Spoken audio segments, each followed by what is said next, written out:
Zealand, welcome to Import X. Tonight in the studios with Stu the Night Guy. That's right. Hey Stewie, first up tonight we go on our road trip to Driftland. Yes, 5 of New Zealand's top drifters, they get some sideways actions going up in Moerewa. Mark, it's Moerewa. Why do you always have trouble getting your tongue around your arse, mate? My arse. Yes, your Moerewa. arse. Moerewa. Hey, Gadget and go continue with Project Initial X as they get the running gear into our Trueno. Plus we have a look at some suspension tech when we pull apart a Bilstein, and we look at time. Plus a couple of fat Kiwi My Rides. And hey, have you joined the Import X forum yet? I have 17 times. Worry sometimes. We're always on there, so don't forget to hop online importx.co.nz and stick around for another half hour of hardcore Kiwi car porn right here on Import X. Can I press the button now, Stu? You go for that one then. What's that mean? Officially, we're here, up here at Moerewa, which is about half hour north of Whangarei, to witness one of the first short course drift demos. And it looks like the whole population of Moerewa is out here to celebrate this fantastic day. 5 of New Zealand's top drifters travelled up to the small Northland town for what was arguably one of the most exciting days on the Moerewa calendar. Adam Richards in his RB26-powered Safira had the crowd dazzled with his speed, as well as his paint job. How much power is this motor make? About 420, 450 horse. How do all the boys get on, like UWSR, and how do you get them against the drift court boys and all that sort of stuff? Oh, we hate them. Nah, they're all good, eh? We all get on like a house on fire.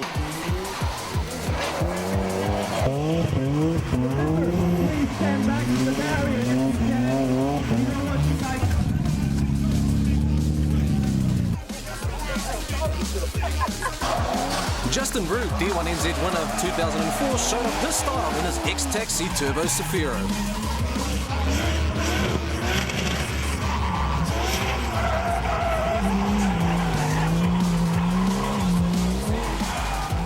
How you found the track? Really flowing, tight and technical, but you learn something about the car control and also your driving style. That's an awesome track. What's it done to the tyres? Briefly, it's killing them. About 12 laps out of a brand new seat, which obviously it's not a very big lap, so you're talking 5-6 minutes. It's about 4 or 5 kilometres out of a set of tyres? Yeah, pretty much. It chops them pretty hard. When Justin was little and he was growing up, you said, can he borrow the car or anything like that? All the time, yeah. He actually learned in my Morris Minor. Something that Justin, I'm sure, doesn't tell many people. He doesn't tell people that he was almost born in an RX-3 as well. Hey, here you go, rotorised. Sean Falconer ran tight lines all day long on this fairly unforgiving surface, but his 180SX showed no signs of wanting to back down.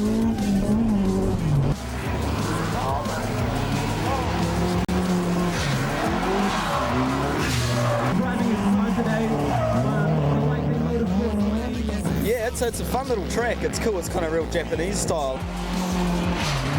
And was even kind enough to let our cameraman have a ride.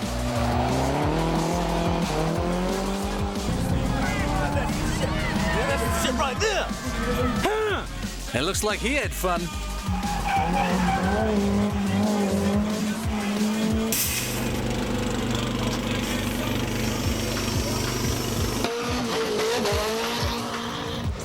Darren McDonald's S13 was there on show, but him and Sean couldn't resist the urge to give it a thrash.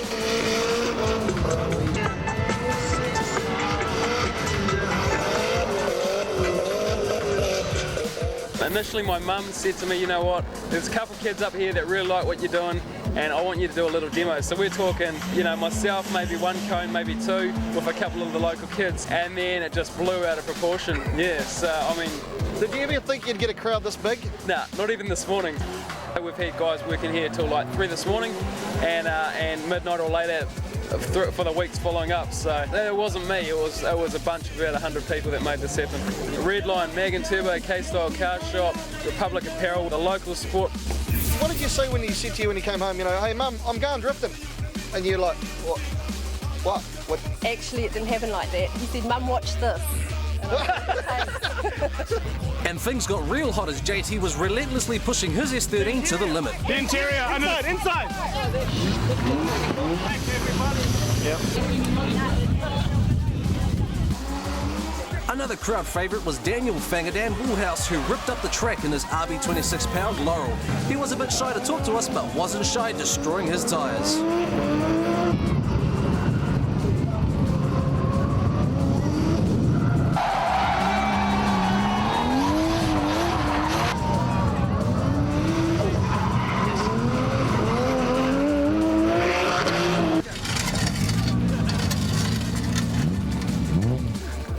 check that out. Standard issue. New rubber. Oh, you have? So add it. And to show Moerewa just how good these drivers were, all 5 cars got onto the track at the same time for a 5-car battle.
Hi, my name's Jason and this is my Datsun 1600. I've owned it for probably about 6 years. These wheels were originally on here. Basically we just pulled them apart, polished the rims, repainted the centres, new bolts in them, just 3-piece wheels, just to keep it old school. Coilovers in the front, keepers and custom shocks and springs in the back, all done by Petters at West Auckland. Bumpers, got them all re-chromed. Engines 1.8, single overhead cam, non-crossflow, L18 out of 180B. We started off with basically just race prepping the block, external sump pickup, JEs, ARP bob bolts, oversized valves, porting, standard can that was in there, standard gasket. Motorsport engineering turbo, so TO4B, 35mm wastegate, custom core, intercooler from RSL, and same for the radiator. Injectors off a 510 off Evo, just running through a SARD pressure regulator as well, flush fuel pump, put the oil cooler on as well to keep it as cool as possible, with a fuel cell on the back. This is running a Microtech, a TX8. When we had on the dyno, we had 167 kilowatt wheel on about 16.7 pounds. Everyone's like, oh, you got a rotary in it? And I was like, nah. SR20 in it? Nah. You open up and they're like, oh, okay. This week's tech segment is all about suspension, and there's probably nobody better to talk to than our friends from Autolign, the suspension and steering specialists. They're wholesalers of brands like Bullsteam, Tein, Monroe, Dobie Sport, and Nolithane. So come on in and meet my mate Chris. Right, now these are the Dobie Sport range. Right, now we've got these in initial legs and we've got these in Rosie, which we bought last season. This is called a progressive rate spring. They wind the coil slightly closer together to offer you a couple of benefits. You get a lot of comfort out of this, and it also helps you retain the spring in the spring seat, as opposed to a linear rate spring designed to give you a constant spring rate. Monroe shock absorbers are a heavy duty, what we call a reflex valving system. For street use, probably the best bang for buck. As you can see here, all shock absorbers pump oil to control the oscillation of your spring. And the faster it goes, the more froth, what we call cavitation, is caused. And what it does is essentially pump air. You lose control of the vehicle after a period of time. We've pressurised the shock absorber, pumping air in. Right. What they usually use is nitrogen gas. It performs a lot better. Cavitation has disappeared. Let's talk about Nolithane. What's it made of? It's a polyurethane. It's resistant to oil and heat. It also allows a full range of movement when it's combined with the steel components. Nolithane offer a number of different products that help control your wheel alignment angles. This one here actually controls the caster angle. We're going to head downstairs and see how our mate John puts together a Bullstein shock. We've got Daniel here, taking apart the Tein suspension for the Import X project car. He's compressing it down to compress the gas, compress the top down to expose a circlip which holds it all together. Once the circlip's removed, we lower the bottom ram down slowly and carefully, allowing the oil to be removed from the shock. We've now got the piston shaft removed safely, which exposes the internal gas piston. and also the piston shaft with the controlling shims, which is the key part of the shock which controls the ride. Okay, what we've got here now are the internals of the Bilstein. The aperture there controls oil flow, and these are the shims, and the thickness and diameter of the shim dictates the rate of the shock. We then feed the whole assembly through a sleeve into the gassing head. We then put the gas piston into the gassing head, place it on top of the empty Bilstein body. We charge the shock with a gas pressure. We then move the bottom ram up, and this captures the gas in the shock. We compress it to a level, and then we fill it with Bilstein's mineral-based oil. We fit the first and last circlip. And that's your shock rebuilt with fresh oil, fresh shims, for whatever application you wish. And dyno testing the rebuilt shock ensures that they are all within 5% tolerance of each other for a perfectly balanced ride. Hi, my name is Jairus, and this is one of my rides. It's a black 1990 S13 Nissan Silvia. It's got SR20 with an S15 turbo, which has been high mounted, TL 38mm wastegate. We've got an oil cooler, front mount intercooler, with SAD regulator, and the battery's quite special. We've got 8 9-volt batteries. They've been taped together and they've been placed inside this dummy battery, and we can recharge them. Actually, it plugs into my cigarette lighter, so it works quite good. We've been doing R&D on quite a few sets of coilovers, and at the moment we've got D2 in there. Aftermarket arms, we've got some K-style rear toe arms and rear camber arms, and also some front caster arms. So all that sort of thing is just to set up your drift car. R32 Nissan Skyline 4-pot calipers and discs on the front. Also GDST, R32 single pots or twin pots on the rear, which are more than sufficient. We've got a pair of Nismo somethings on the front, 9 inches wide and 17 inches round. Got 215 Dunlop reses on the front, which helps us with that initial turn-in for drifting, and also eliminates understeer. On the rear, we've got a pair of 5 Zygon GM Pluses, 17 inches by 9.5 wide. I think the offset is plus 22. Nardi Classic steering wheel. Also a 60mm release hub system on the steering wheel. Definitely helps you if you're in trouble or if you're in the dirty south. You want to make sure no brother's going to take your ride, you just take that wheel off and go to bed. In my rear, we've got a 4-point roll cage. If we were to tip it on its side or on its roof, I'd feel a little bit more confident that my head won't get shoved through the floor. Oil temp's a pretty serious one you want to keep an eye on when you're drifting. If the oil temp goes through the roof, which it has done before, the viscosity of your oil turns to butter, and your bearings tend to rub each other off. K-style stickers all over the car, believe it or not, have been specially custom designed. We've had to email the images to NASA. These are carbon fibre filtrated. To cut a long story short, yeah, we get some Asian guy in K Road to make them up for us. My worst experience was spending some time in the wall at Kokakoe, probably 140, 150 backwards. Yeah, we hit the wall quite hard and bent part of the arse around behind the wheel. But she's back on the road, so it's all go again. Now over to Mag and Turbo to check out Tein Suspension. Now Brendan, talk to us about Tein. Tein Suspension is used by just about everybody that motor races in Japan. The drifters use it over there, the JGTC, which is their touring car championship, all of them use Tein Suspension.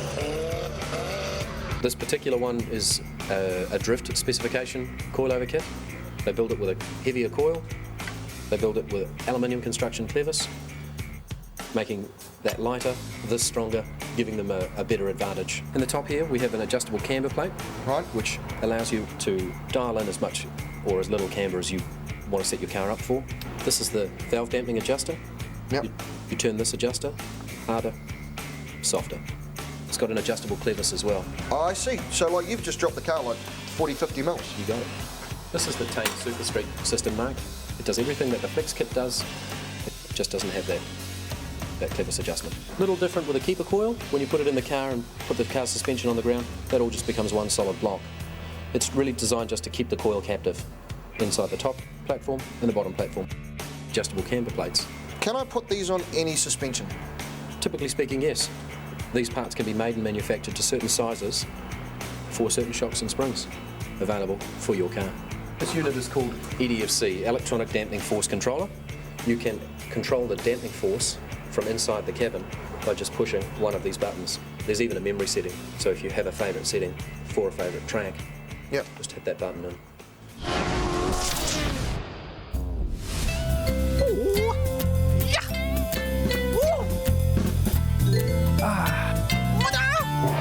Gadgets Project Initial X.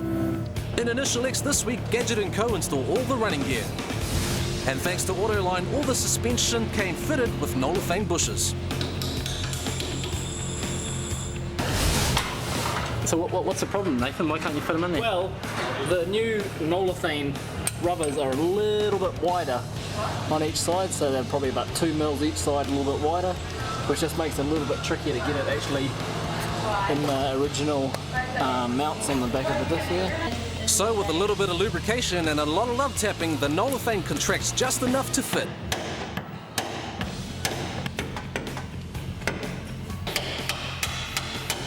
Perfect. I'm just going to get this hole to come down in the middle of the bracket at the rear. Oh, sort of like that.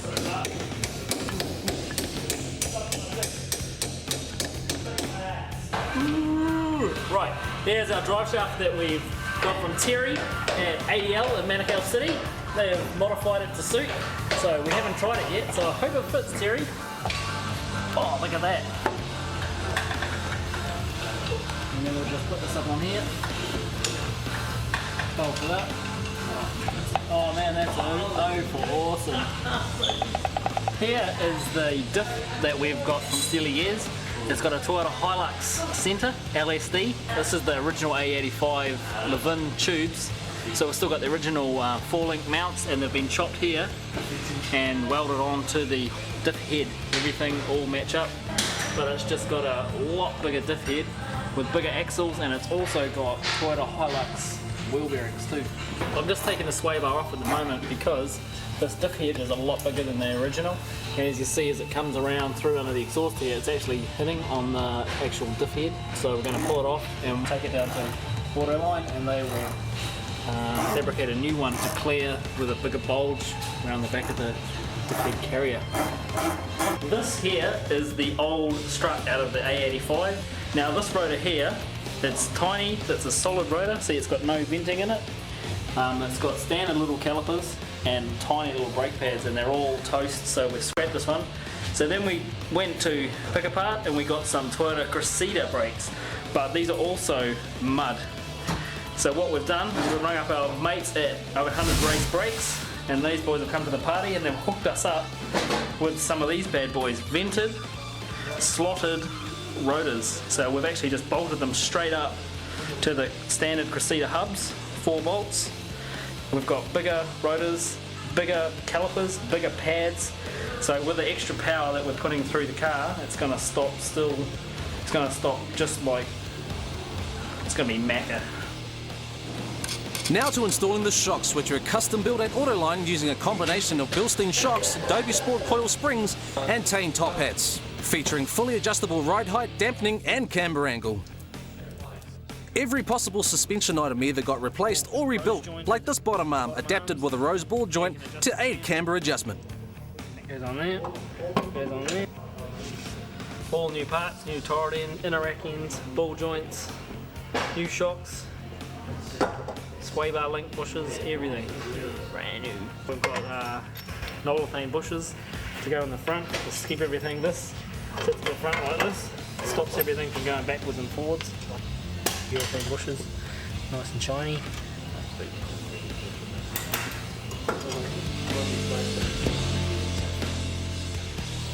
Working well into the night, the lads continued piecing the puzzle with Nathan putting together the newly supplied brakes to our Trueno. We're going to cut them all off again.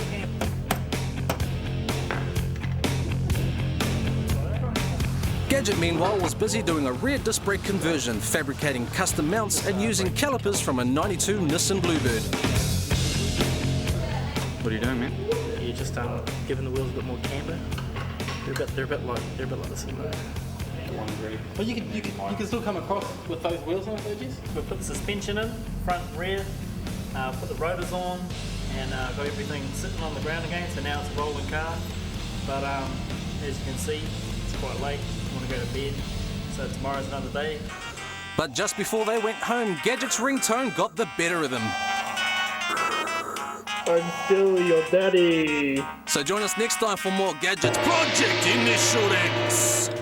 Hey New Zealand, thank you for joining us tonight. We hope you enjoyed the show. Very, very important road safety message. Keep your drag racing off the streets. We really want you to attend all your local events and get involved. That includes the drifting as well. None of that sort of skiddy action on the public roads. And really as well, if you're on the forum, we got some of this stuff, the Race Formula Octane Boost to give away. So get on the forum and talk to us. Yeah, right, and then the first one to actually get on the forum and say, give me the prizes, you'll get not only this Wins Race Boost formula, a couple of lanyards as well, mate. Nice. So join us next time for more hardcore Kiwi car porn right here on Import X. So now if you're feeling hungry, get over to BK, order any meal and mention Import X to get your free upsize.